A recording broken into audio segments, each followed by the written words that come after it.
پوری دنیا جس کو سپر پاور تسلیم کیے بیٹھے ہے اور پوری دنیا کو منوانے پہ راضی ہے امریکہ کہ وہ سپر پاور ہے، وہ خود اس وقت پاکستان کے ماتحت ہے۔ پاکستان اس وقت میڈیٹر بھی ہے اور فیسیلیٹیٹر بھی ہے، چونکہ ایران کے ساتھ جو بھی امریکہ کی کنورسیشن ہو رہی ہے وہ تھرو پاکستان ہو رہی ہے۔ پہلی دفعہ اتنی بڑے لیول پر دنیا میں تھرڈ ورلڈ وار کی باتیں ہو رہی تھی، یہ کہا جا رہا تھا کہ پوری دنیا میں تیسری عالمی جنگ اب بس چھڑنے کو ہے، لیکن آپ یہ دیکھیں کہ اس پورے معاملے میں پاکستان نے انتہائی شاندار سفارتکاری کا مظاہرہ کیا ہے۔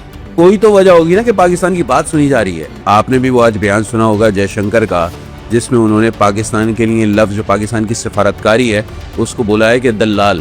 ان کو خود یہ نہیں پتا، نہیں نامناسب نہیں، ان کا اپنا قومی ورڈ ہے۔ اصل مسئلہ یہ ہے کہ وہ جو بنیاداً مرصوص ہوا نا، مارکہ حق ہوا، اس کے بعد آپ نے ایک چیز دیکھی ہوگی، مودی دنیا کی کسی بڑی کانفرنس میں نہیں گیا ہے۔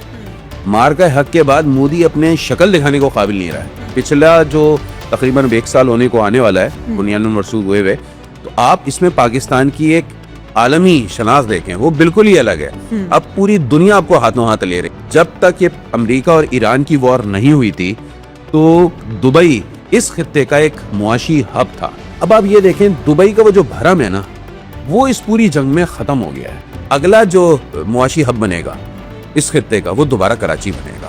اگر اس وقت ہم نے اس موقع کا فائدہ نہیں اٹھایا تو میرے خیال میں ہم سے بڑا کوئی بے وقوف نہیں ہوگا۔